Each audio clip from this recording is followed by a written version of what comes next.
할렐루야. 이렇게 새 한 주를 시작하면서 예배드려 나오신 우리 귀한 성도님들 주님의 이름으로 환영합니다. 우리 시간 다 함께 찬양하시면서 하나님께 예배드리고 영광 돌리도록 하겠습니다. 예배하는 자 되어 다 함께 찬양합니다.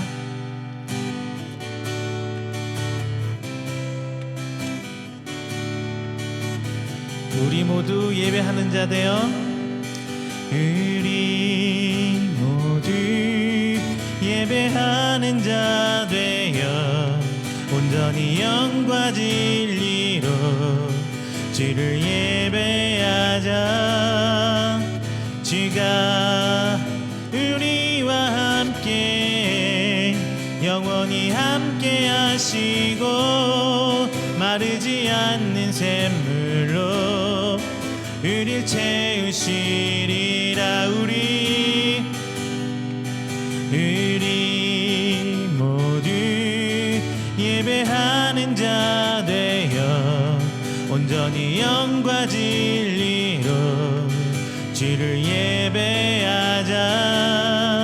주가 우리와 함께 영원히 함께 하시고 마르지 않는 샘물로 주를 채우시리라. 우리 모두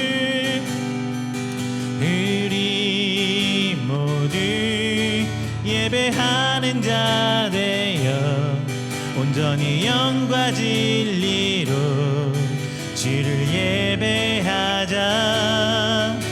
주가 우리와 함께 영원히 함께 하시고 마르지 않는 샘물로 우릴 채우시리라. 우리 모두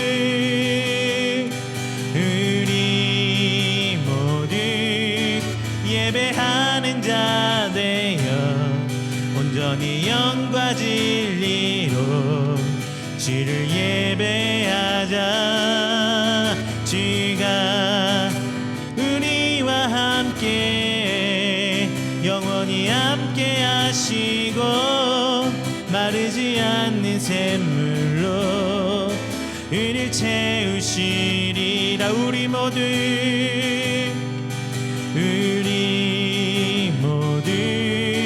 예배하는 자 되어 온전히 영과 진리로 주를 예배하자. 주가 우리와 함께 영원히 함께 하시고 마르지 않는 샘물로 우릴 채우시리라.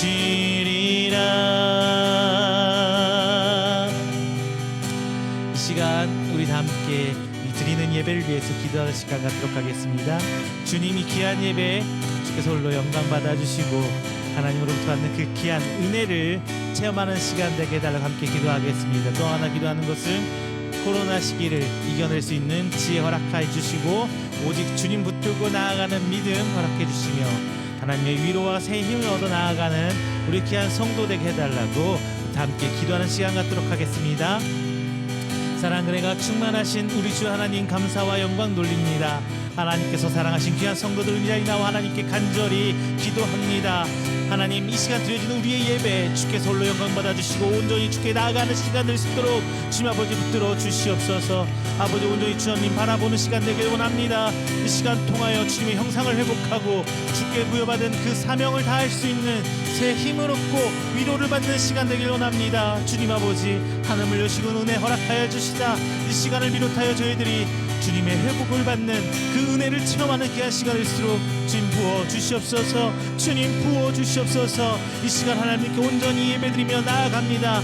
주님을 향한 그 헌신의 예배될 수 있도록 하여 주시옵소서. 저희들 신앙을 이 시간 고백합니다. 주님을 향한 나의 믿음, 나의 신앙을 고백하는 귀한 시간 되도록 주님 아버지 인도하여 주시다. 온전히 주님 붙들고 나아가는 저희들 되게 하여 주시옵시고 이 시간 하나님부터 그 마르지 않는 샘물 같은 은혜를 체험하는 아버지 우리 되게 있도록 주님 인도하여 주시옵소서. 아버지, 코로나 시국에 있어서 주님 붙들고 나아가고 있습니다. 하지만 우리의 믿음은 약하여 언제나 무너질지 모르고 언제나 주저앉으시려고 합니다. 주님, 이 시간 순간순간 나의 삶과 동행하여 주시사 그 은혜의 손길로 입혀주셔 저희들 새 힘없게 하시고 주님 붙들고 나아가는 귀한 시간 될 수 있도록, 아버지, 귀한 것들 체험할 수 있도록, 아버지, 이 시기를 이겨낼 수 있도록 주님 붙들어 주시옵소서. 오직 하나님 붙들고 나아가겠습니다. 내 생각, 내 가치관, 내 모든 것 내려놓겠습니다. 주님, 순간순간 역사하는 것도 주께서 책임주시옵시고 오직 주 하나님만 붙들고 나아가는 우리 성도 될 수 있도록 주님 붙들어 주시옵소서. 또한 그런 성도로 평화받고 하나님 앞에 나아가는 귀한 이 시간, 예배의 시간 될 수 있도록 주님 붙들어 주시옵소서. 내 영혼은 안전합니다. 찬양하겠습니다. 내 아버지, 내 아버지, 기쁨 안에서 내 영혼이 안전합니다. 주 손길로 내 삶을 안으시니 그 평강이 나를 덮습니다. 나 비록 넘어지며 흔들리지만 내 안에 거하며 나를 붙드시니 내 생각이 주께로 돌리고 주시는 평강의 옷을 입습니다.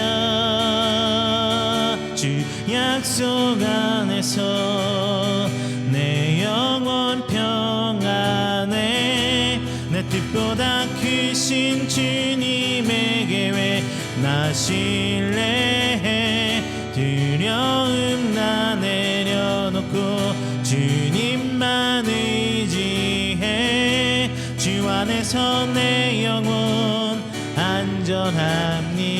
내 아버지, 내 아버지, 기쁨 안에서 내 영혼이 안전합니다. 주 손길로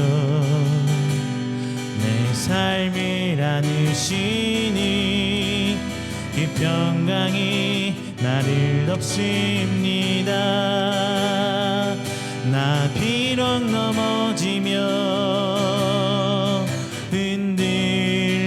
흔들리지만 주 내 안에 거하며 나를 붙드시니 내 생각이 주께로 돌리고 주시는 평강의 옷을 입습니다. 주 약속 안에서 내 영혼 평안해 내 뜻보다 크신 주님의 계획 나 신뢰해 두려움 나 내려놓고 주님만 의지해 주 안에서 내 영혼 안전합니다. 다시 한 번만 찬양합니다. 내 아버지, 내 아버지, 기쁨 안에서 내 영혼은 안전합니다. 주 손길로 내 삶을 안으시니 그 평강이 나를 덮습니다. 나 비록 넘어지며 흔들리지만 주 내 안에 거하며 나를 붙드시니 내 생각을 주께로 돌리고 주시는 평강의 옷을 입습니다. 주 약속 안에서 내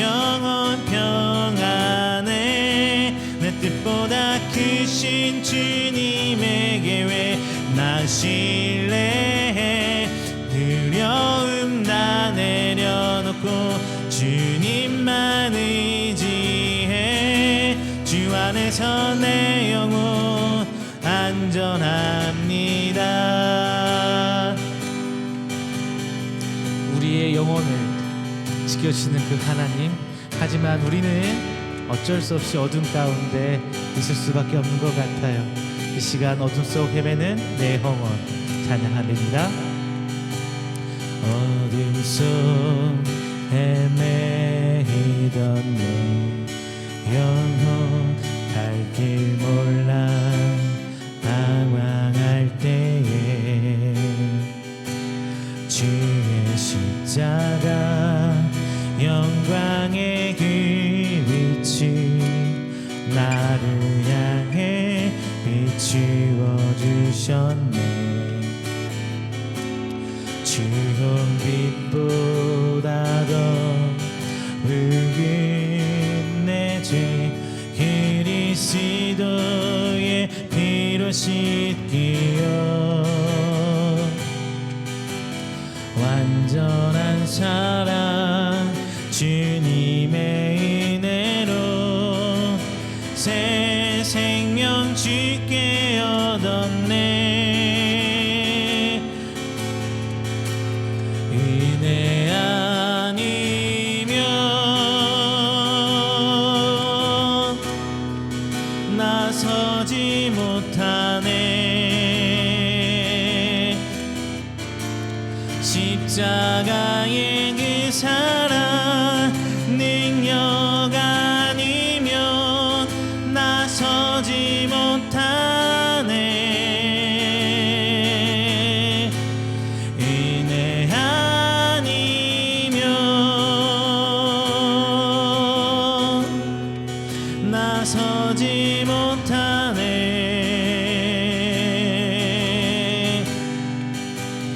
놀라운 사랑 그 은혜 아니면 나서지 못하네. 어둠 속에 매이던 어둠 속에 매이던 내 영혼 갈 길 몰라 방황할 때에 주의 십자가 영광의 그 빛이 나를 향해 비추어 주셨네.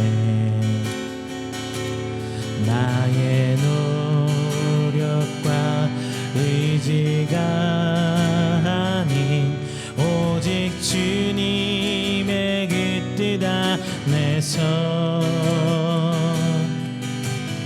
의로운 자라 내게 말씀하셨네. 완전하신 그 은혜로 은혜 아니면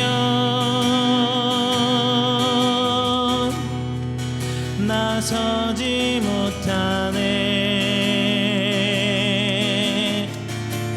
십자가의 그 사랑 능력 아니면 나서지 못하네.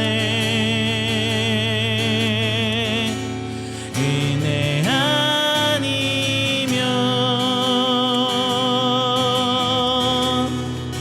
나서지 못하네.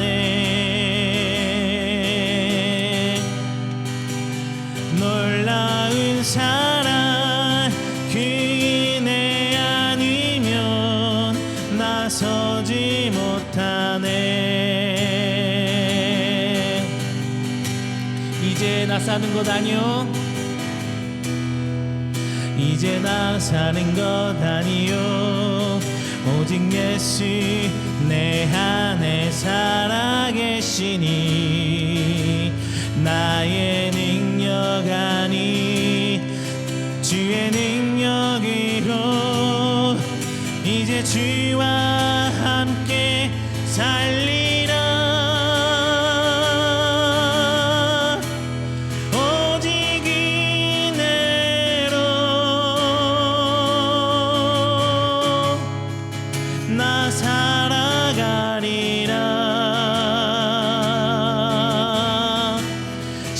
십자가의 그 사랑 주의 능력으로 나는 서리라. 주의 은혜로 나 살아가리라.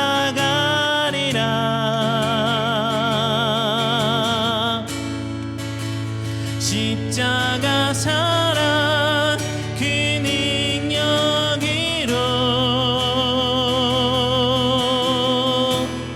나 살리라.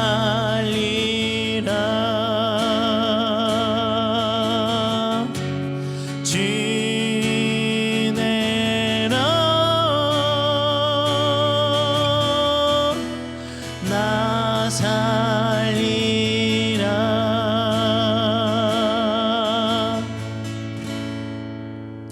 할렐루야. 우리 조용한 기도로 우리가 함께 드릴 예배를 위해서 준비하도록 하겠습니다. 다 함께 기도합니다.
사도신경으로 우리의 신앙을 고백하도록 하겠습니다. 전능하사 천지를 만드신 하나님 아버지를 내가 믿사오며 그 외아들 우리 주 예수 그리스도를 믿사오니 이는 성령으로 잉태하사 동정녀 마리아에게 나시고 본디오 빌라도에게 고난을 받으사 십자가에 못 박혀 죽으시고 장사한 지 사흘 만에 죽은 자 가운데서 다시 살아나시며 하늘에 오르사 전능하신 하나님 우편에 앉아 계시다가 저리로서 산자와 죽은 자를 심판하러 오시리라. 성령을 믿사오며 거룩한 공회와 성도가 서로 교통하는 것과 죄를 사하여 주시는 것과 몸이 다시 사는 것과 영원히 사는 것을 믿사옵나이다. 아멘. 교독문 47번 시편 105편 함께 교독하겠습니다. 교독문 47번 시편 105편입니다. 여호와께 감사하고 그의 이름을 불러 아뢰며 그가 하는 일을 만민 중에 알게 할지어다. 그에게 노래하며 그를 찬양하며 그의 모든 기이한 일들을 말할지어다. 그의 거룩한 이름을 자랑하라. 여호와를 구하는 자들은 마음이 즐거울지로다. 여호와와 그의 능력을 구할지어다. 그의 얼굴을 항상 구할지어다. 그의 종 아브라함의 후손 곧 택하신 야곱의 자손 너희는 그가 행하신 기적과 그의 이적과 그의 입의 판단을 기억할지어다. 그는 여호와 우리 하나님이시라. 그의 판단이 온 땅에 있도다. 그는 그의 언약 곧 천대에 걸쳐 명령하신 말씀을 영원히 기억하셨으니 이것은 아브라함과 맺은 언약이고 이삭에게 하신 맹세이며 야곱에게 세우신 율례 곧 이스라엘에게 하신 영원한 언약이라. 이르시기를 내가 가나안 땅을 내게 주어 너에게 할당된 소유가 되게 하리라 하셨도다. 아멘. 찬송가 68장, 찬송가 68장 다 함께 찬송합니다. 찬송가 68장입니다.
오늘 우리가 함께 드리는 이 예배를 위해서 제가 대표해서 기도하도록 하겠습니다.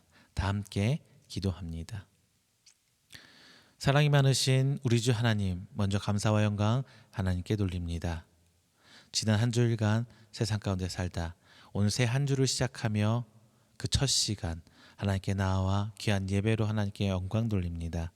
하나님, 저희가 드리는 이 예배 연락하여 주시고 흠양하여 주시사 온전히 하나님만 바라는 귀한 시간 되며 하나님을 통해 저희들이 회복하고 하나님을 통해 형상을 회복하는 우리 귀한 시간 될 수 있도록 주님 붙들어 주시옵소서. 지난 한 주일간 삶을 돌아보건대 죄 가운데 살아왔음을 이 시간 고백합니다. 하나님께 내놓을 것 하나 없고 하나님 앞에 자랑할 것 하나 없지만 오직 주님의 은혜로 저희가 다시금 나와 하나님을 대면하는 귀한 예배 시간을 갖습니다. 이 시간 오직 주님 붙들고 나아가오니 하나님의 은혜로 저희들 진홍 같은 죄를 양털같이 희게 하여 주시옵시고 오직 하나님을 향한 그 믿음 붙들고 나아가 살 수 있는 성도로 오는 한 주간을 살아가는데 부족함 없도록 주님 은혜로 붙들어 주시옵소서. 하나님, 지금 세상은 코로나로 인해서 아파하고 힘들어하고 있습니다. 그리고 너무나 많은 상처들을 주고 있습니다. 그 가운데 살아가는 우리 귀한 성도들 힘듦과 아픔을 아시는 주님, 하나님 동행하시고 그의 삶을 주관하여 주시고 간섭하여 주시사 오직 하나님 은혜에 붙들림 받아 주를 바라보며 새 힘을 얻고 치료함 받아 기뻐 뛰는 주의 성도 될 수 있는 이 시간 될 수 있도록 은혜를 부어 주시옵소서. 저희들이 이 시대에 어쩔 수 없이 처한 상황에 따라 가능한 시간에 따라 예배를 드립니다. 어디서 언제 예배드리고 간에 하나님 그 장소가 주의 임재의 자리에 될 수 있도록 좀 붙들어 주시사 하늘을 여시사 하나님 귀한 은혜를 체험할 수 있는 귀한 예배 시간 될 수 있도록 좀 붙들어 주시옵소서. 이 시간 말씀 선포됩니다. 하나님, 저희들 심령 하나하나 붙드시사 강팍과 심령 주께서 열어주시고 하나님 말씀 받을 수 있는 상태로 주님께서 만들어 주셔서 귀한 말씀 선포될 때에 저가 하나님 앞에 회개하고 저가 하나님 앞에 나아갈 수 있는 시간, 변화받을 수 있는 시간 될 수 있도록 좀 인도하여 주시옵소서. 저희가 하나님 앞에 귀한 모든 것들 드립니다.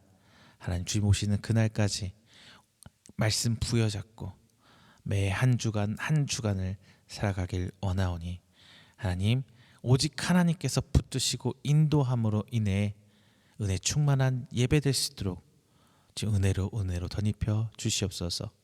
이 모든 말씀 살아계신 예수 그리스도의 이름으로 기도드립니다.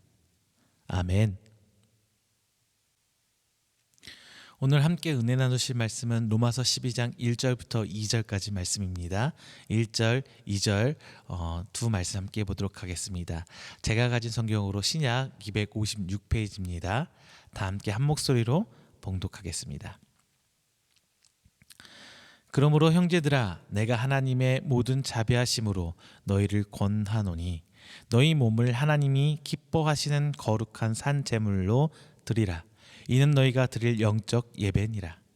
너희는 이 세대를 본받지 말고 오직 마음을 새롭게 함으로 변화를 받아 하나님의 선하시고 기뻐하시고 온전하신 뜻이 무엇인지 분별하도록 하라. 아멘. 할렐루야, 반갑습니다. 지난 한 주일간에도 하나님 은혜 가운데 평안하셨습니까? 어떻게 살면서 하나님 주신 평안 체험하고 계시는가요? 제가 살아간다는 것, 살면서 하나님 은혜를 체험한다는 것을 얘기하면서 살아간다는 것에 대해서 한번 생각해 봤어요. 그런데 산다는 것은 참 쉬운 것 같지는 않아요. 누군가는 이렇게 말할 수 있어요. 그냥 숨만 쉬면 되지 뭐가 더 필요한데, 이렇게 말할 수 있어요. 물론 이 말도 맞긴 맞습니다만 인간으로서 살아간다는 것은 단순히 먹고 자고 숨 쉬면서 살아가는 것을 말하는 것 같지는 않아요. 산다는 것은 이제 자기가 목표로 한 것을 이루어가는 것도 사는 모습 맞고요. 혼자가 아닌 여러 사람이 이제 어울려서 함께 지내는 것, 잘 지내는 것도 살아가는 거 맞습니다. 그리고 나뿐만 아니라 내가 속한 가족, 직장, 조직, 사회 등이 함께 사는 것도 사는 것 맞아요. 그런데 이런 살아가는 데 있어서 우리가 혼자 살 수는 없는데 이렇게 사회 가운데 살아가잖아요. 그런데 이렇게 사회에서 살아가는 게 참 만만치 않습니다. 특히 요즘에 코로나라는 질병, 이 질병으로 인해서 사회 전반에 걸쳐서 어려운 건 사실이에요. 이 코로나 때문에 가장 먼저 경제적인 문제가 생겼습니다. 먹고 사는 문제가 이제 힘들어지고 있는 거예요. 그러면서 단순히 사회가 빈부격차에서 사회가 양극화되고 있습니다. 경제적인 양극화뿐만 아니라 어떤 정치적 양극화, 또 요즘에 젠더 갈등 양극화 분명히 문제가 되고 있죠. 이런 양극화가 사회적 문제로 대두되고 있습니다. 그런데 교회가 이 양극화의 문제에서 또 자유로운 건 아닌 것 같아요. 교회 안에서도 양극화 현상이 일어나고 있습니다. 어떤 사람은 이런 사회적 어려움 가운데 가장 큰 요인인 코로나가 하나님의 징계다, 이렇게 말하는 사람도 있어요. 하지만 저는 이런 주장에 동의하지는 않습니다. 성경에 나타난 하나님의 징계는요, 하나님께서 용서해주고 그 문제를 해결해줘야 풀려요. 인간의 방법으로 해결되지 않습니다. 인간의 방법으로 그 하나님이 주신 징계에서 구원할 만한, 피할 만한 방법이 존재하지 않는 거예요. 즉 하나님의 징계는 하나님만이 용서해 주시고 피할 길을 제시해 줄 수 있어요. 하지만 코로나는 오직 하나님만 용서해 줄 수 있는 징계와는 조금 거리가 멀어 보입니다. 물론 모든 것이 하나님으로부터 비롯된 은혜인데 은혜로 맞는 건 맞아요. 은혜로 여기는 건 맞아요. 백신도 개발되고 신약도 나오고 여러 방법이 분명히 생길 거예요. 시간 흘러가면서. 하지만 하나님의 용서를 떠나서 기본적으로 인간에게 주신 일반적인 은혜 가운데 해결될 수 있는 문제라는 겁니다. 따라서 이처럼 코로나 사태는 단순히 징계로 볼 문제는 아니라 우리가 살아가면서 해결해야 할, 그리고 이겨내야 할 상황, 곧 문제인 거예요. 하나님에게도 우리 인간에게도 중요한 것은 문제 자체를 어떻게 해결하냐가 중요한 것이 아니라 살아야 한다는 거예요. 살아나야 한다는 거예요. 살아남아야 한다는 거예요. 하나님도 우리 인간이 산다는 것에 대해서 아주 중요한 일입니다. 그냥 하나님 뭐 어렵지, 하나님을 생각하는 게 아니라 그냥 우리 관점에서 한번만 생각해봐도 그래요. 우리가 아끼는 물건이 조금만 스크래치 나거나 뭐 고장 나거나 망가지면 진짜 속상해요. 그렇죠? 뭐 하루 아니라 며칠씩 마음이 쓰여요. 하물며 우린 하나님께서 창조하시고 가장 기뻐하신 창조물이에요. 심지어 그냥 일반적인 뭐 나무나 뭐 다른 동물들과 다르게 우리는 특별하게 하나님의 형상대로 지음받았단 말입니다. 하나님의 형상을 따라 창조받았고, 더군다나 하나님께서 직접 생기를 불어넣어 창조한 것이 바로 우리 인간이에요. 우리 식대로 따지면은 자식이죠. 내 뼈와 내 살을 나눈 자식과 진배 없습니다. 따라서 살아간다는 것, 살아남는다는 것은 어찌 보면 하나님으로부터 우리 인간이 부여받은 가장 중요한 사명이 되는 것입니다. 자, 오늘 본문 말씀. 오늘 본문 말씀인 로마서 12장은 앞서서 로마서 1장부터 11장까지 다뤘던 본문과는 조금 이제 색깔이 달라져요.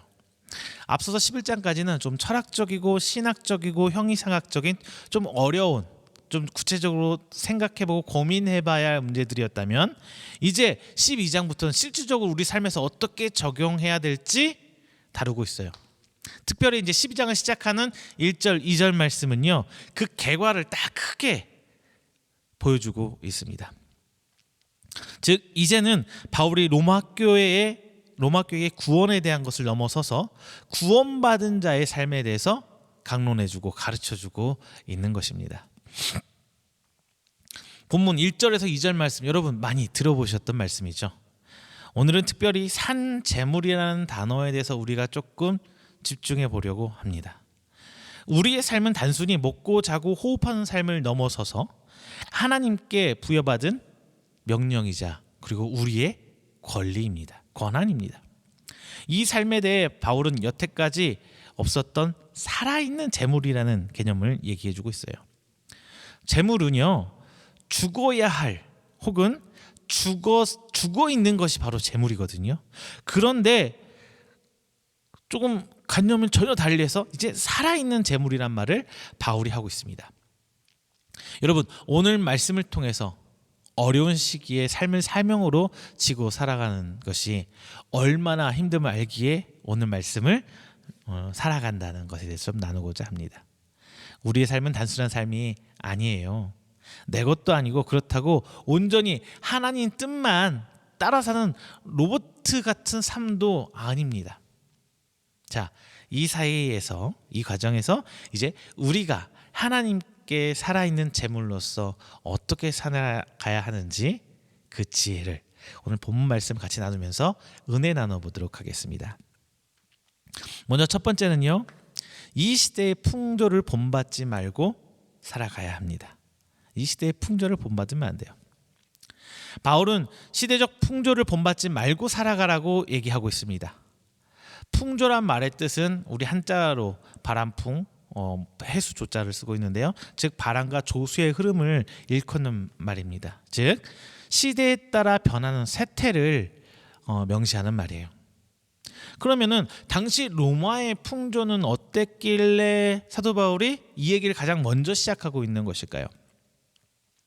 여러분, 로마 제국을 배경으로 한 영화 혹시 기억나는 거 있으세요? 보신 적 아마 한 번씩은 다 있을 거예요. 로마 제국을 배경으로 한 영화. 제가 당장 기억하는 영화는 고전 중에 진짜 유명한 배너. 배너를 기억한다면 나이가 최소 40 이상은 되시는 분이라 생각을 합니다. 배너, 뭐 코바디스, 이 정도 고전 중에 생각이 나요. 그리고 진짜 유명한 영화죠. 2000년경 한 20년 전에 개봉한 영화인데 글래디에이터라는 영화 혹시 기억하시나요? 글래디에이터, 검투사에 대한 이야기입니다. 그리고 이 영화는 뭐 러셀 크로라는 주연 배우가 있는데 이 배우를 어떤 세계적 스타덤에 올려놓은 영화죠. 그리고 몇 년 전에 우리나라에 정식으로 방영된 건 아니지만 스파르타쿠스라는 미국 드라마 미드, 혹시 뭐 저희 나이 또래는 아마 많이들 보셨을 거예요. 인터넷을 통해서 봤다거나 다운로드해서 봤다거나. 그리고 이제 저도 최근에 보지는 못했는데 로마 제국이라는 미드가 또 방송이 되고 있는 모양이에요. 과거 고전의 경우는 예술 작품으로서의 가치가 굉장히 높죠. 그런데 그 심의 문제라든가 당시 사회적 여러 가지 분위기 안에서 영화를 제작하다 보니까 좀 그 시대적 사회상을 어떤 풍조를 디테일하게 묘사해주고 있지는 못해요. 그런데 스파르타쿠스라는 미드를 보면요, 정말 충격적일 만큼 그 당시 로마의 사회 문화를 잘 묘사해주고 있습니다. 뭐 노예 제도에 관해서 노예가 어떤 대접을 받았는지, 그리고 성적인 문란함 같은 거, 또 사회 도덕 전반에 걸친 여러 면모를 다 보여주고 있어요. 계급이라든가 정치적인 문제. 다행히 이 드라마는 19금이에요. 어린 아이들은 보지 못해요. 자, 제가 뭐 이런 부분을 일일이 다 언급하면서 설명드릴 수는 없고요. 다만 지금 우리가 생각하는 사회적 문화의 어떤 선이라는 것을 그냥 가뿐히 다 넘었다는 것만 말씀드릴게요. 그 누구보다 그 시대를 살아가던 바울은 그런 풍조를 잘 알고 있었을 거예요. 특히 로마의 풍조가 우리 사도 바울과 로마 교회, 즉 그리스도인의 삶과 대치된다는 것을 너무나 잘 알기에 로마 교회를 향해 편지를 쓰면서 이렇게 대놓고 풍조를 따르지 마라 얘기를 하고 있는 것이에요. 로마뿐만 아니라 지금 우리 사회 안에서 사회 풍조를 좀 한번 몇 가지 얘기해 볼게요. 가장 먼저 떠오르는 게 물질 만능주의. 여러분 진짜 많이 들어보셨을 거예요. 물질 만능주의. 일종의 돈이면 다 된다는 거죠. 돈이면 다 된다. 그런데 이런 물질 만능주의, 이런 풍조가 교회 안에서 침투되었습니다. 그러다 보니 헌금을 강조하고 심지어 강요하는 교회나 목회자들도 문제시되고 있는 것도 현실입니다. 돈 정말 중요하죠. 돈 없이 살 수가 없어요. 먹고 사는 문제를 해결하기 위해서는 돈 있어야 돼요. 빈부격차의 양극화, 부자들은 정말 점점점 돈이 더 많아가고 없이 힘드신 분들은 점점점 돈이 없어져가는, 뉴스에도 가끔 나오잖아요. 고지서만 수북히 쌓여있고 모녀가 죽어 있는데 정말 시간이 흘러서 발견됐다, 뭐 이런 기타 등등의 뉴스도 나오고 있잖아요. 돈 중요하지만 이 돈 자체가 우리가 살아가는 삶의 목적은 될 수 없습니다.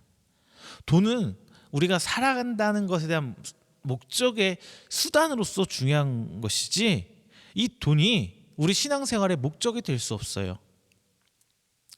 만약 돈 때문에 지금 예배를 드리고 교회에 나오고 있으신 분이라면, 돈뿐만 아니라 물질적인 것들 때문에 복 받는다고 해서, 부자 된다고 해서 뭐 기복적인 신앙을 가지고 교회를 나오거나 예배를 드리고 있다면 이것은 신앙이 아니라 돈 벌려고 교회에 나온 거예요. 수단으로 신앙생활을 하는 것입니다. 하나님이 이름도 셀 수 없이 수많은 잡신과 어떻게 비교가 되겠어요? 다른 신들. 그리고 우리 목사가 무당과 성경이 부적과 다를 게 뭐가 있겠냐는 말이에요. 돈을 위해서 교회를 나오고 있다면, 신앙생활을 하고 있다면. 이 물질 만능주의. 그리고 또 하나 한번 짚어볼게요. 요즘 문제시되고 있는 게 낙태죠. 낙태. 뭐 낙태가 합법화된 법안이 뭐 통과된다 어쩐다 하면서 굉장히 시끄러웠잖아요. 엄마 뱃속부터 생명이냐, 태어나야 생명이냐, 배아 상태일 때 생명을 보느냐, 이것이 맞느냐, 그리고 몇 주차부터 생명으로 인정해야 할 것이냐, 뭐 이런 얘기들 여러분들 한 번씩은 다 들어보셨을 거잖아요. 이제 여러분들 분명히 이런 분들 계실 거예요. 제가 지금 낙태 문제란 걸, 민감한 문제를 좀 들고 왔거든요. 그러니까 귀를 쫑긋쫑긋하면서 저 목사가 뭐라고 하는지 한번 들어보자.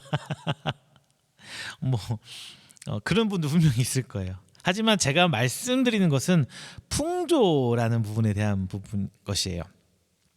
무엇이 옳고 무엇이 그른가에 대한 답을 내리려고 이 얘기를 꺼낸 게 아니에요. 물론 생명 존중도 필요하고 옳지 않은 자기가 원하지 않는 임신에 대한 여성의 권리 부분도 분명히 중요합니다. 다만 이것이 공론화될 정도로, 낙태라는 것이 공론화될 정도로 생명 경시 상상, 그리고 성적인 문란함, 그리고 도덕적 해이를 저는 말씀드리고 싶은 거예요. 단순히 낙태가 아닌 사회 여러 가지 풍조에 의한 문제가 저변에 깔려 있는 복잡한 거예요. 낙태 문제가 단순히 낙태 수술 합법화할 수 있느냐, 이런 문제를 넘어선 거란 거예요. 성경에서는 낙태를 어떻게 해라 마라, 낙태에 관해서 이야기가 나오고 있지는 않아요. 다만 제가 말씀드릴 수 있는 것은 우리 교회 안에서만큼은 법이 어떻게 결정이 되었든, 어떤 식으로 나와서 무엇이 생명이고 무엇이 몇 주자부터는 불법이고 뭐부터는 합법이다, 이런 거를 넘어서서 이런 일 자체가, 낙태를 하는 일 자체가 생기지 않도록 사회의 어떤 계몽, 사회가 나아지도록 변화에 앞장서야 될 것 같아요. 그리고 또한 그 낙태라는 분의 낙태 당사자들 있잖아요. 여성분들, 그분들의 상황과 상태, 그리고 그분들의 선택을 존중해 줄 수 있는 분위기는 마련되어 있어야 한다는 것입니다. 낙태 자체가 중요한 게 아니라 그 당사자의 상황을 이해하고 받아들이고 도닥일 수 있는 분위기가 우리 교회 안에 먼저 깔려야 된다는 거예요. 양극화되어가는 경제와 정치, 극단으로 치닫는 젠더 갈등, 이 외에도 많은 풍조들이 분명히 문제가 되는 풍조들이 있습니다. 하지만 우리 그리스도인은 이런 풍조를 따라 사는 존재가 아닙니다. 우리의 풍조는 교회의 풍조, 그리스도인의 크리스천의 풍조는 세상에 있지 않고 오직 하나님의 일하시는 방향에 있습니다. 즉 하나님의 일하심을 읽어내는 지혜가 굉장히 중요해요. 그렇다고 세상이 막 변해간대. 당장 우리 삶만 봐요. 1080년, 90년대하고 지금 2020년, 불과 30년밖에 안 지났는데 얼마나 빨리 세상이 변화했나요?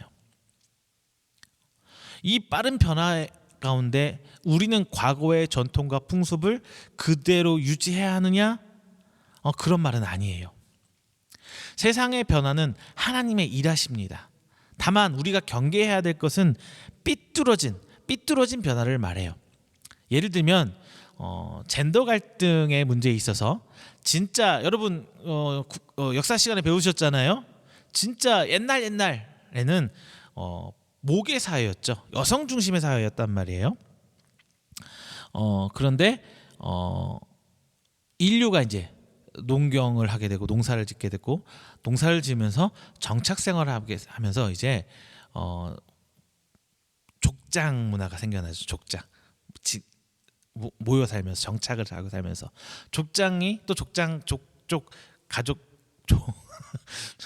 족장이 또 모여서 자신의 이익을 모의하면서 이제 국가라는 개념도 생겨납니다. 즉 이제 사회 문화는 농경 중시, 사회는 이제 농경을 중시하게 되고, 또 자기들이 가진 것을 지키려는 이제 군사력을 중요시 하다 보니까 어쩔 수 없이 남성의 힘의 중심으로 갈 수 있는 부계로 남성 존중으로 갈 수밖에 없었어요. 실제로 이런 사회 전반의 문화뿐만 아니라 성경에서도 여러분 다 아시잖아요.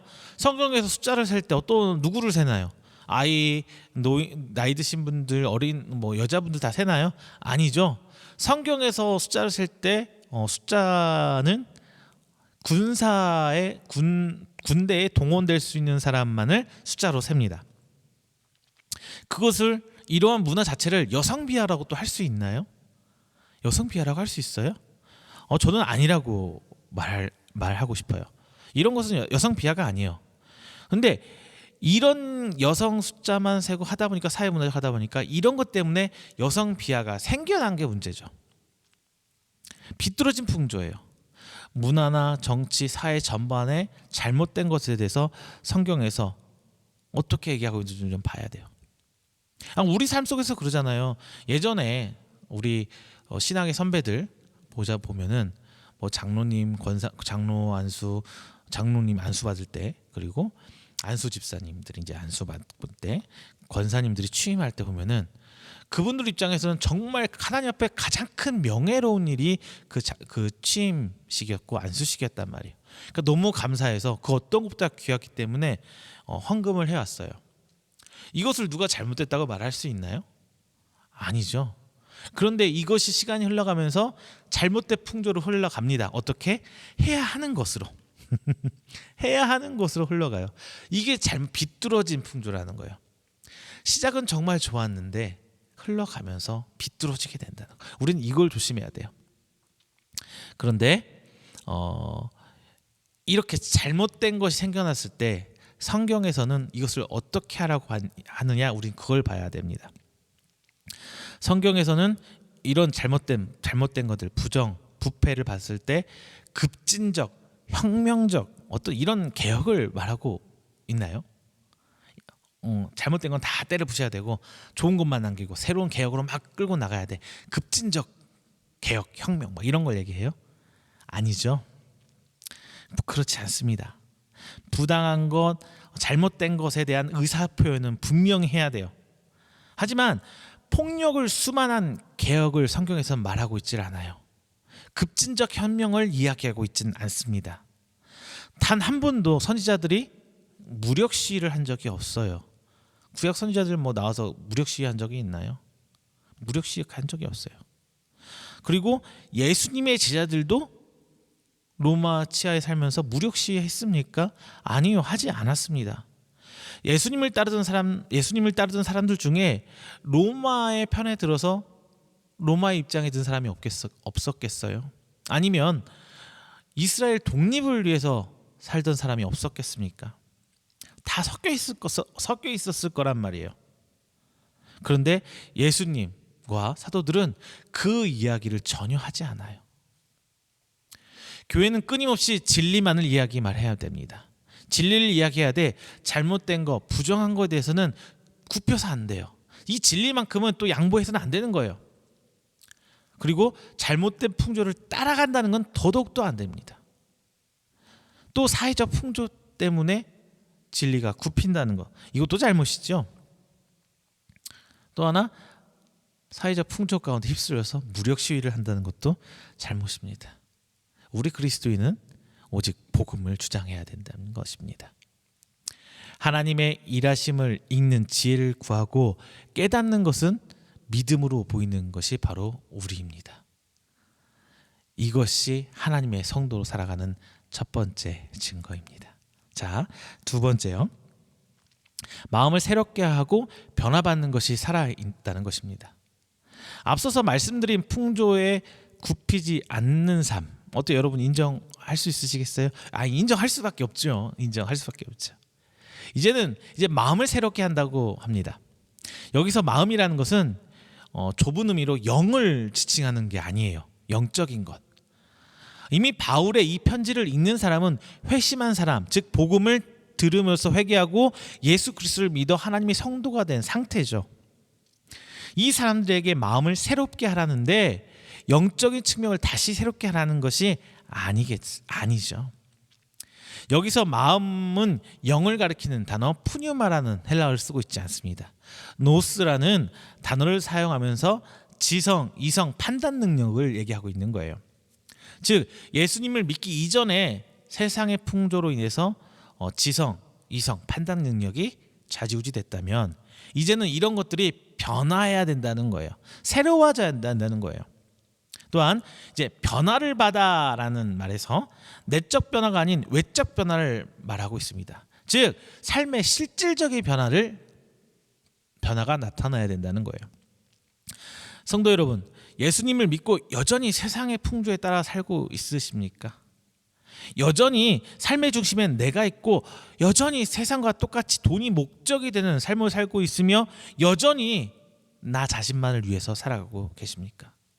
그렇다면 예수님을 믿는 것이 과연 맞을까요? 이런 것들은 여전히 이런 상태를 하고 있다면 거듭난 것도 아니고 회개한 것도 아니고 예수님을 믿은 것도 아닙니다. 하지만 분명한 것은 보통의 경우에 한순간에 칼로 쫙 베어내듯이 변화할 수는 없다는 거예요. 바울도 예수님을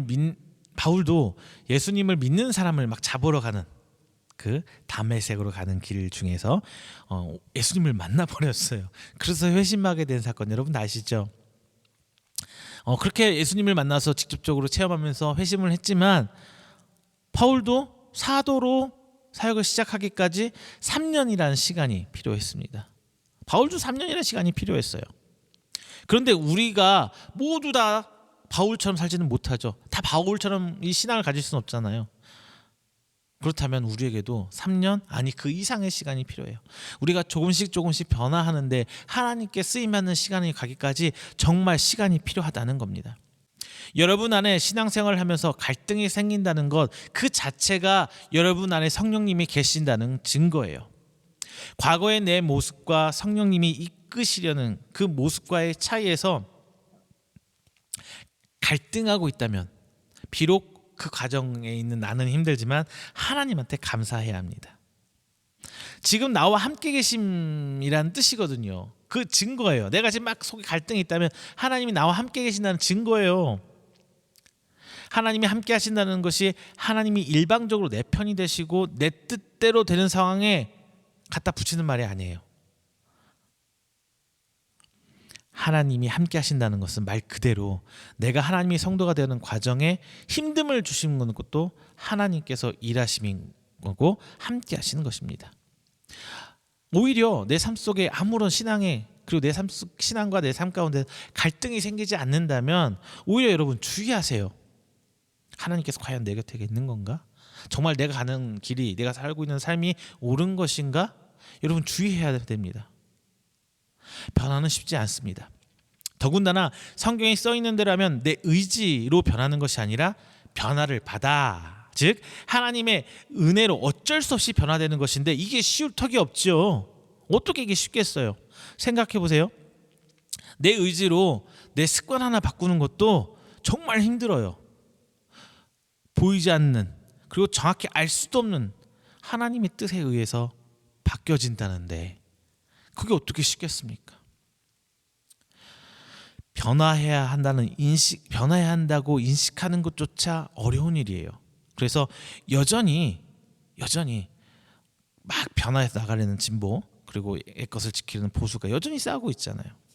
제가 여기서 말하는 진보와 보수는 신학적 보수, 신학적 진보를 얘기하는 것이 아닙니다. 그 기조, 즉 지키려는 사람들과 변화하려는 사람들을 얘기합니다. 보수와 진보는 항상 둘 다 필요해요. 그런데 역사적으로 승자는 보수였어요, 진보였어요. 그 과정에 2차차 한 일은 있을 수 있겠지만 결국은 진보가 이겼어요. 왜? 변화했잖아요. 변화했다는 것 자체가 진보하려는 세력, 변화시키려는 개혁하려는 세력들이 이겼기 때문에 결국은 나아가고 있는 거거든요. 아무리 변하지 않으려고 발버둥 쳐도 결국 사회는 변화했잖아요. 심지어 우리 카톨릭 종교개혁 살펴볼게요. 종교개혁은 카톨릭은 지키려는 보수였어요. 우리 기독교는 개혁하려는 진보적인 사람들이었어요. 결국 종교개혁으로 이 친구가 나눠지게 되죠. 두 가지로. 그리고 나서 이 카톨릭 안에서 예수회라는 조직이 있거든요. 만들어졌어요. 그 당시에 어떻게 기독교가 개혁교회가 종교개혁으로 해서 변하는 모습을 보고 우리도 내부적으로 개혁하고 변화해서 나아가야겠다는 세력들 예수회라는 세력이 생깁니다. 그러고 이제 개혁이 나가는 시간이 흘러가면 어떻게 돼요? 오히려 카톨릭은 끊임없이 변화하려고 진보하려는 세력이 그 안에 있었기 때문에 오히려 진보적인 성향을 띠게 되고 기독교는 오히려 기득권을 지키려는 보수적인 성향을 띠게 됐어요. 바뀌어버렸어요. 중요한 것은 진보냐 개혁이냐가 중요한 게 아니라 하나님의 계획하심 안에 끊임없이 인류는 역사는 변해간다는 거예요. 하나님은 변화를 이끄시는 분입니다. 진리가 변하는 것이 아니라 하나님이 그것을 표현하는 방식이 변화한다는 거예요. 뭐 단적인 예 있죠. 구약엔 제사를 드렸잖아요. 근데 우리는 지금 예배를 드리잖아요. 변하지 않았다면 여전히 제사를 드려야지. 피 흘리면 제사를 드리고 있어야죠. 변화했잖아요. 카톨릭에서 개혁교회가 생겨났잖아요. 왕이 통치하는 사회에서 어때요? 이제 투표하는 민주주의로 바뀌었잖아요. 진리는 변하지 않지만 표현의 방식은 변한다는 거예요. 여러분, 변한다는 것은 살아있다는 것입니다. 내 안에 마음이 변하고 그 결과 내 삶의 양식이 변하고 있다면 여러분은 지금 살아있다는 거예요. 영도 살아있다는 것이에요. 그리고 하나님께서 그 삶을 주목하시고 지켜보고 계신다는 것입니다. 그 증거입니다. 자, 성도 여러분, 이제 변화를 인정하고 함께 나서시기를 부탁드려 봅니다. 변화를 인정하고 나아가보세요. 그게 살아있다는 거예요. 그게 살려는 아둥바둥이에요. 변화가. 자, 세 번째, 하나님 뜻을 분별하는 것이 성도가 살아있다는 증거입니다.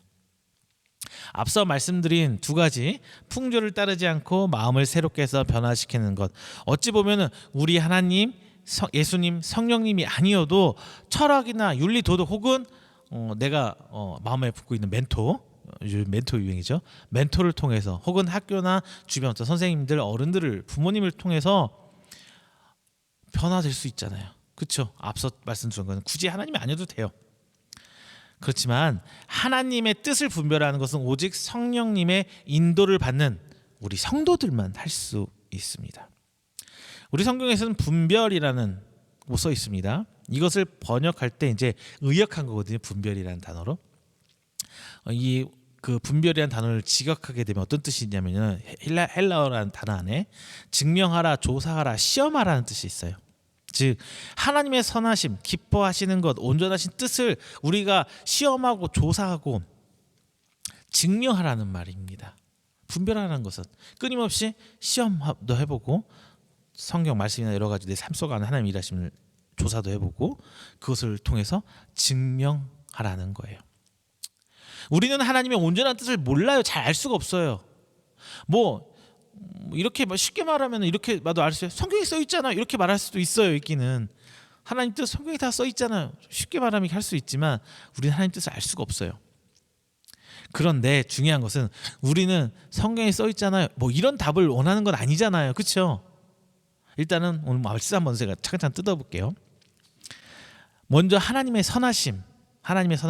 이건 좀 관념적이에요. 우리가 좀 철학적으로 생각을 해봐야 돼요. 이스라엘 백성에게 하나님은 무조건적인 선이에요.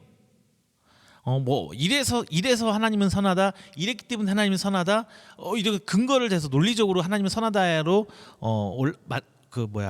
수렴한 게 아니에요. 뭐 3단론법에 의해서 이래서 하나님은 선합니다. 이 결론을 내는 게 아니라 그냥 하나님은 선한 거예요. 이것은 우리가 판단할 것이 아닙니다. 하나님의 선하심은 우리를 이롭게 해서 선한 것도 아니고 도덕적으로 선한 것도 아닙니다. 근데 많은 부분 우리가 이런 도덕적으로 윤리적으로 나를 이롭게 해서 하나님은 선하다 이런 것에 빠져들 수 있어요. 근데 빠져서는 안 됩니다. 하나님이 윤리적으로 선해야 한다거나 하나님의 인간의 논리, 인간이 짜놓은 그 논리에 맞아야 한다거나 이렇게 말하는 것은 아담과 하와를 꼬신 뱀, 즉 사단의 말과 같아요. 뱀은 하와를 꼬실 때 이런 논리를 썼습니다. 하나님처럼 된대요. 선악과를 먹으면 하나님처럼 된대요. 이렇게 꼬셨어요. 도덕적으로 선함, 논리적으로 완벽함 이런 말로 마치 하나님을 평가하려고 합니다. 사단은.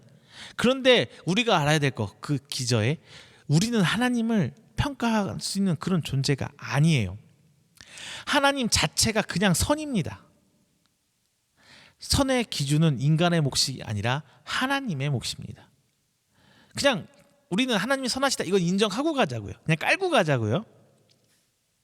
이것은 수학 철학에서 얘기하는 공리라는 단어가 있거든요. 공리. 더 이상 증명할 수 없는 단계.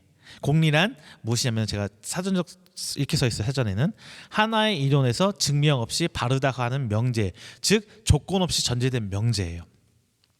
특히나 이제 수학에서는 이론에서 기초로서 가정된 명제를 공리라고 이야기해요.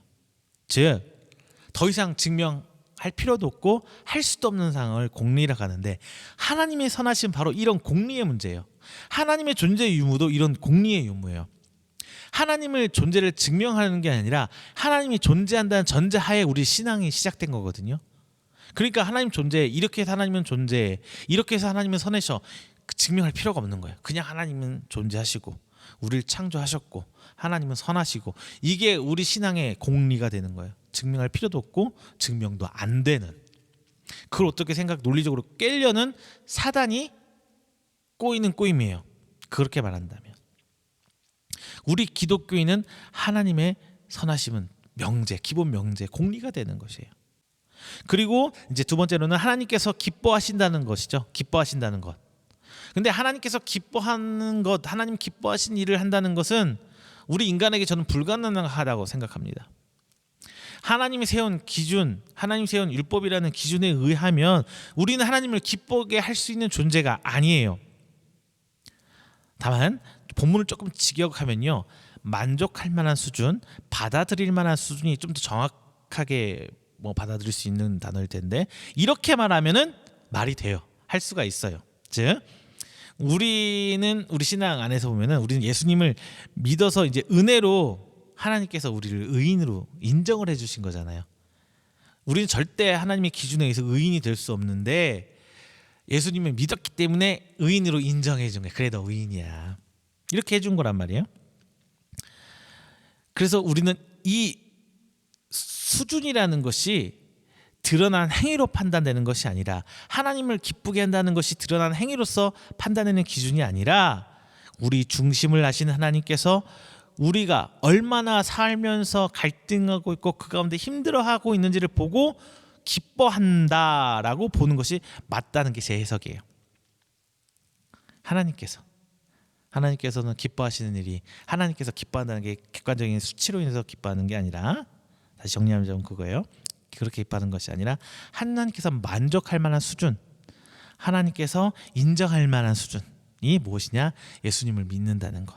그리고 그로 인해서 내 삶이 갈등하고 있다는 것 자체가 하나님은 만족할 만한 수준이고 하나님께서 인정할 만한 수준이라는 거예요.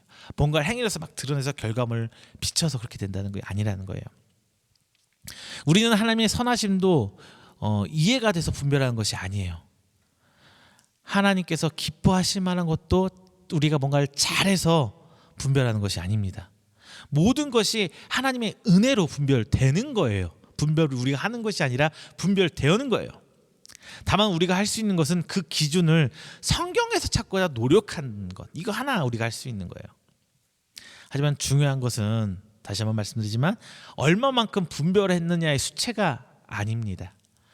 얼마만큼 분별하려고 노력했느냐가 중요한 거예요. 우리의 약함을 너무나 잘 아신 하나님께서 절대평가를 기준을 딱 드러내서 90점 이상은 구원, 그 이하는 이제 지옥, 이렇게 나눠지진 않으세요. 내가 갈등하고 힘들어한 만큼 하나님께서는 우리를 보시면서 기뻐하실 겁니다. 분별하라고 노력하세요.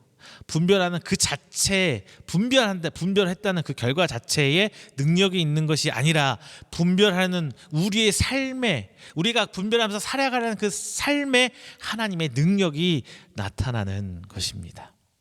말씀을 맺겠습니다. 이 시대를 사는 우리는 분명히 세상으로부터 강요받는 것이 있습니다. 총으로, 칼로 강요받는 것이 아니라 돈으로, 명분으로, 논리로 강요받습니다. 여러분이 돈을 중요하게 여기는 것, 이것도 세상이 우리에게 가르치고 강요되는 것이잖아요. 서울의 아파트를 갖고 싶은 욕심, 이것도 세상이 강요해서 넣어놓은 거잖아요. 서울에 아파트 없어도 사는 데는 지장이 없잖아요. 내 욕심이지. 그리고 욕심을 부리게 세상이 막 풀무질을 하고 있는 거고요. 각종 스펙 역시 세상이 강요해서 만들어가고 있는 겁니다. 성공의 기준, 성공했다는 기준, 그거 역시 세상이 만들어놓은 기준에 우리가 강요돼서 그렇게 인정하고 사는 거예요. 예수님은 이런 세상으로부터의 강요받는 것들을 초월하셨습니다. 가장 모범적인 삶을 보이고 다시 오실 것을 약속하시고 하늘로 올라가셨어요. 그리고 바울은 이제 산 제물로서의 삶을 우리에게 이야기해 주고 있습니다. 아니, 이야기가 아니라 강요하고 있습니다. 왜냐하면 우리는 세상으로부터 인정받는 삶이 아니라 하나님으로부터 인정받는 삶이 진짜 중요하기 때문이에요. 재물은 기본적으로 선한 것이 아니잖아요. 여러분, 재물 아시죠? 재물이 선하지 않은 것은 우리 인간의 죄를 재물에게 전가시켜서 죽이기 때문에 재물은 절대 선할 수가 없어요. 결국 재물은 죽게 되는 것이죠. 예수님께서 우리 죄의 재물이 되셔서 모든 죄를 다 지고 죽으셨잖아요.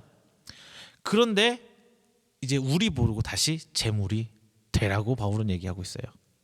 그럼 모든 죄를 다 지고 가신 예수님처럼 우리 그 재물이 되어서 죽으란 말인가요? 아니죠. 우리는 그 재물을 얘기하고 있는, 바울이는 우리한테 예수님처럼 그런 죄를 지고 죽으라는 얘기가 아니에요. 이미 예수님께서 모든 죄를 다 지시고 완전한 재물 되셔서 이제 앞으로는 재물이 필요 없어졌어요. 그래서 우리는 이제 죄를 짊어져 죽게 될 재물이 아니라 살아서 하나님께 바쳐질 재물이 된 것입니다. 살아야 할 의무와 책임이 있는 게 바로 우리가 된 재물입니다. 우리가 살아 있어서 산 재물이 아니라 반드시 살아야 할 재물이라는 겁니다. 그리고 살아계신 하나님을 증명해야 할 사명이 있는, 의무가 있는, 책임이 있는 바로 그 재물이 우리입니다. 악한 세대의 풍조를 따르지 않고 선한 하나님을 따르는 모습을 보여야 할 의무와 책임이 있습니다. 항상 스스로를 과거에 비춰 조금씩이지만은 새롭게 하고 변화시켜서 하나님 형상을 우리 삶 가운데 비춰내야 돼요. 그것이 살아있는 산 재물입니다. 이 과정에서 하나님의 온전한 뜻을, 비록 그 뜻을 다 이해하고 다 지키고 다 할 수는 없지만 그래도 분별해서 살려고 하는 그 모습 자체가 바로 산 재물이라는 겁니다. 아무 고민 없이 그저 이 세상이 만들어낸 허상을 따라 살려는 것은 이미 죽은 재물이에요. 왜? 예수님의 그 재물 가치를, 그 은혜를 입지 못했기 때문에 여전히 세상의 허상을 따라가고 있는 거거든요. 세상이 강요한 그 기준을 따라 살려는 것을 살 때 산 것이 아닌 이미 죽은 삶을 살고 있는 것이에요. 그분들은. 심지어 세상에는 뭐 이런, 좀 빗대어 이런 말도 있잖아요.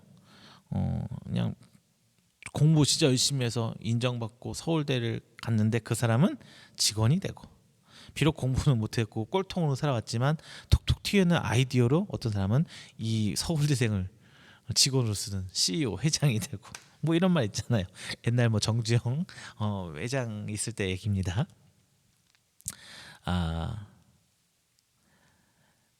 이제 세상이 따르는 기준을 따라 사는 삶은 세상을 변화시키는 사람이 아니에요. 하나님의 것을 지키고 내가 하나님께 부여받은 사명을 지키고 나아가는 사람이 이 시대를 이끌어가게 됩니다.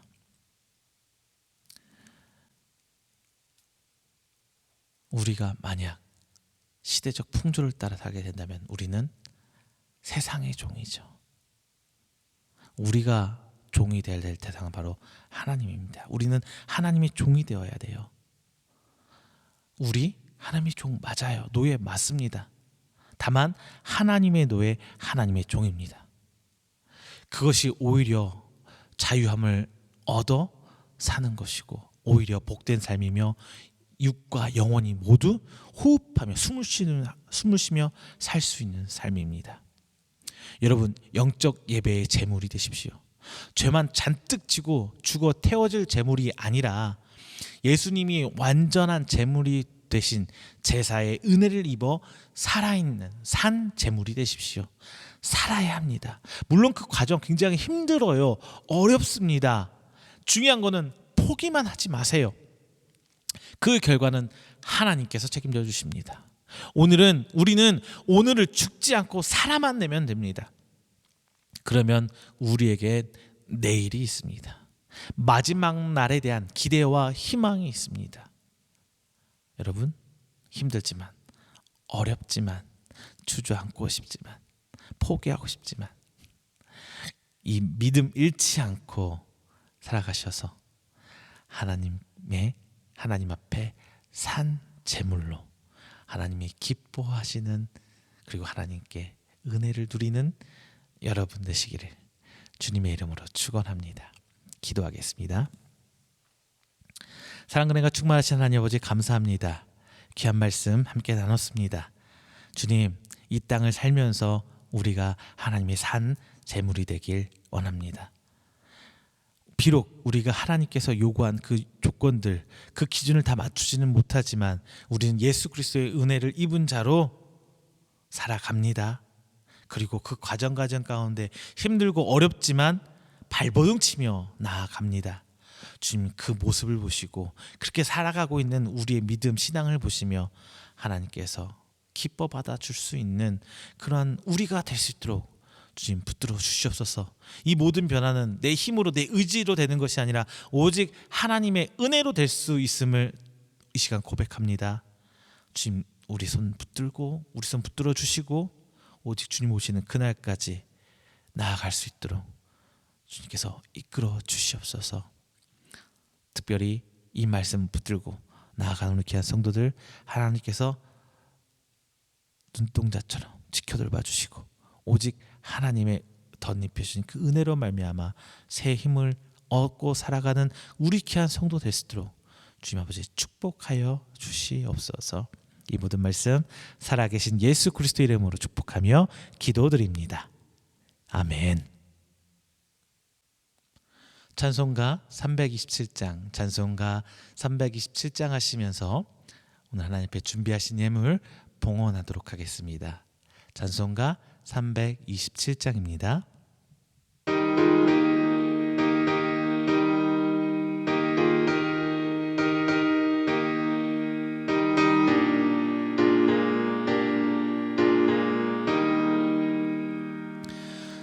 주님 주실 화평 믿음 얻기 위해 너는 정성껏 기도했나.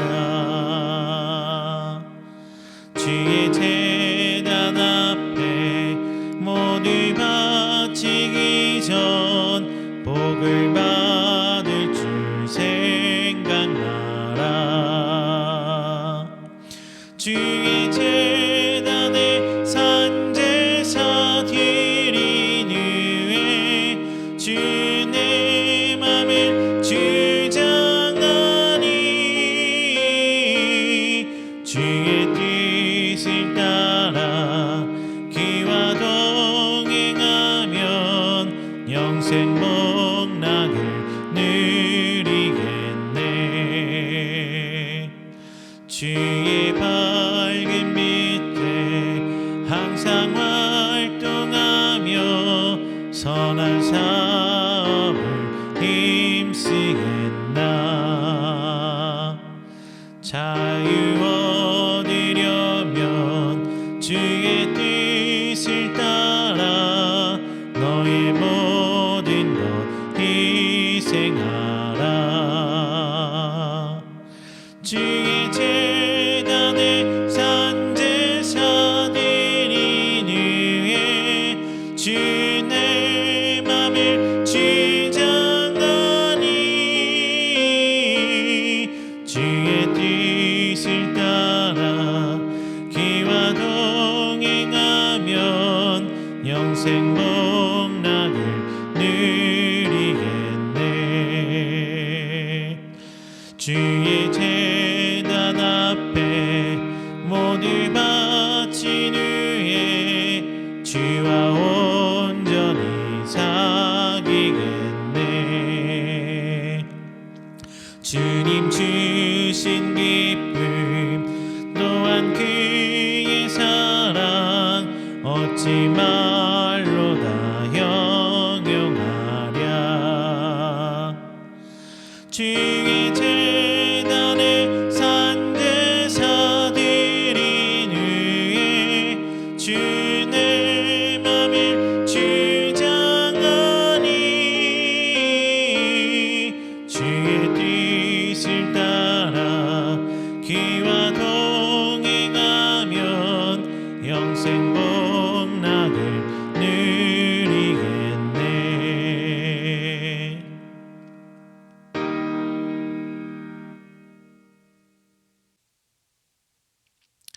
오늘 우리가 함께 드린 이 예물 위에 제가 축복 기도하겠습니다. 다 함께 기도하겠습니다. 사랑과 은혜가 많으신 우리 주님 감사합니다.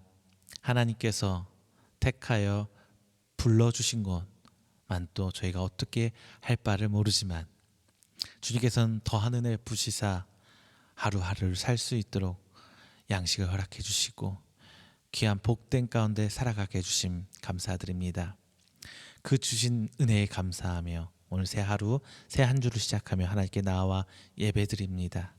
또한 빈손 오지 않고 귀한 예물로 하나님께 헌신합니다.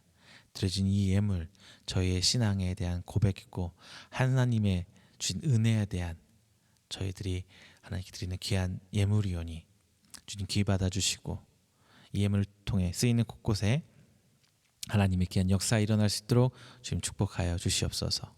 오늘 나아옴의 하나님 앞에 주일 예물 드립니다.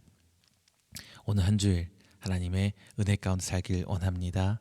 저희들의 삶 주님께서 주관하여 주시사 오직 하나님을 붙들며 나아가는 우리 귀한 성도 될 수 있도록 그리고 살아계신 하나님을 체험하는 하나님의 역사 가운데 동참하는 귀한 한 주일간 될 수 있도록 주님 축복하여 주시옵소서. 주 앞에 11조 예물 드립니다. 하나님 귀한 예물 주께서 주님께 드리오니 저희 기업이 하나님께로부터 온 것이요 또 그 믿음으로 고백하는 것 주께서 연락하여 주시고 저희 기업 주께서 붙들어 주시사 더욱더 이 땅 가운데 살아계신 하나님의 증거거리 될 수 있도록 복의 복을 더하여 주시옵소서. 하나님 앞에 감사의 예물 드립니다. 주님 저들이 주신 은혜에 감사하며 주실 은혜를 기대하며 저들이 하나님께 나아갑니다. 하나님의 더욱더 큰 은혜로 저희들이 살 수 있도록 좀 복의 복을 더하여 주시고 주실 은혜 그때까지 참고 인내하며 기대하는 신앙으로 허락하여 주시사 하나님 오직 주만 붙들고 나아가는 주가 주신 은혜 가운데 감격하고 기뻐하는 우리 성도 될 수 있도록 주님 도와여 주시옵소서. 또한 기관과 개인이 선교로 귀한 교회를 섬기고 있습니다. 주님 저들이 주를 향한 헌신 비록 속한 교회는 아니지만 몸된 하나님의 교회를 섬기고 있사오니 주님 저들의 믿음 주께서 아시옵고 저의 가정과 저의 각 기관을 주께서 은혜로 베풀어 붙들어 주시사 하나님의 그 잔치에 같이 참여하여 복된 날 하나님의 부르심에 응할 수 있도록 주께서 더욱더 저들의 삶들과 저들의 기관을 붙들어 주시옵소서. 이 보는 말씀 살아계신 예수님의 이름으로 축복하며 기도드립니다. 아멘. 교회 앞에 광고 드리겠습니다. 지난 한 주일간 한여름밤의 수련회 어떻게 은혜 잘 받으셨는지 모르겠네요. 젊은 목사들 7이 모여 함께 수련회를 만들어 봤습니다. 여러 가지 모양으로 하나님의 교회를 몸된 교회를 섬기고 있습니다. 여러분들 함께 동참해 주시고 여러분의 그 동참의 의미로 구독과 좋아요 한 번씩 눌러주셔서 보이지는 않지만 서로 얼굴 보면서 교제하지는 못하지만 교회가 더욱더 성장하는 데 있어서 큰 힘이 되어주시기를 주님의 이름으로 부탁드립니다. 귀한 것 더욱더 많은 내용으로 더욱더 많은 곳으로 여러분이 신앙의 보탬이 되도록 노력하겠습니다. 함께 여러 모양으로 동참해 주시기를 부탁드립니다. 또한 귀한 교회가 하나님 앞에 더욱더 바르게 서 나아갈 수 있도록 여러분의 많은 기도 또한 부탁드리겠습니다. 기도 없이 이루어질 수 있는 건 없잖아요. 저희들의 처소에서 함께 소망하고 함께 기도하는 것으로 말미암아 하나씩 이루어지고 가고 있으니까요. 여러분의 관심으로 그 관심을 대한 기도로 표현해 주시기를 부탁드리겠습니다. 광고는 마치도록 하겠습니다. 찬송가 29장 하시고 축도로 오늘 예배 마치도록 하겠습니다. 찬송가 29장입니다.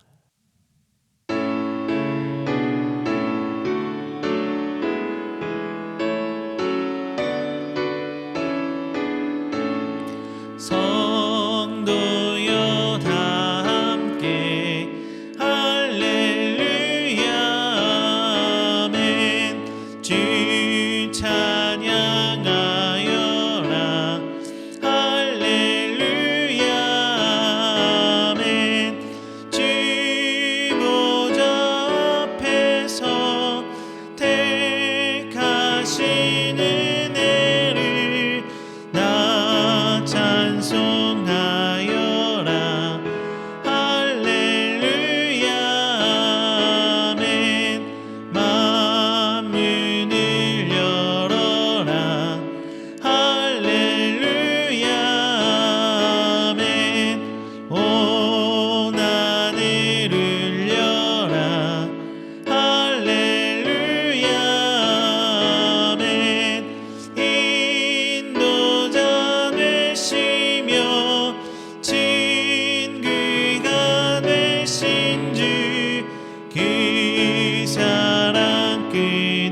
순종기리며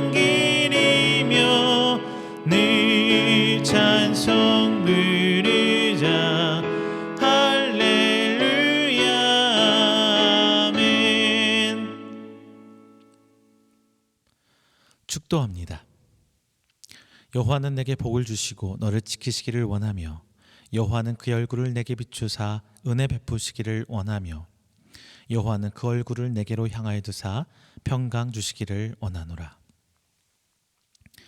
이제는 우리 주 그리스도의 은혜와 하나님의 사랑하심과 성령님의 교통교제하심이 오늘 이 자리에 나와 하나님을 향해 예배하고 선포된 말씀으로 하여금 아멘으로 화답하여 저들이 하나님 앞에 나올 때에 세상의 풍조를 따르지 않고 마음을 새롭게 함으로 변화하기를 원하며 또한 하나님의 뜻을 온전히 분별하기를 원하는 우리 성도들의 머리 위에와 그리고 그의 가정과 사업장과 직장 그리고 그 계획하는 모든 행사 위에 영원토록 함께 있을지어다.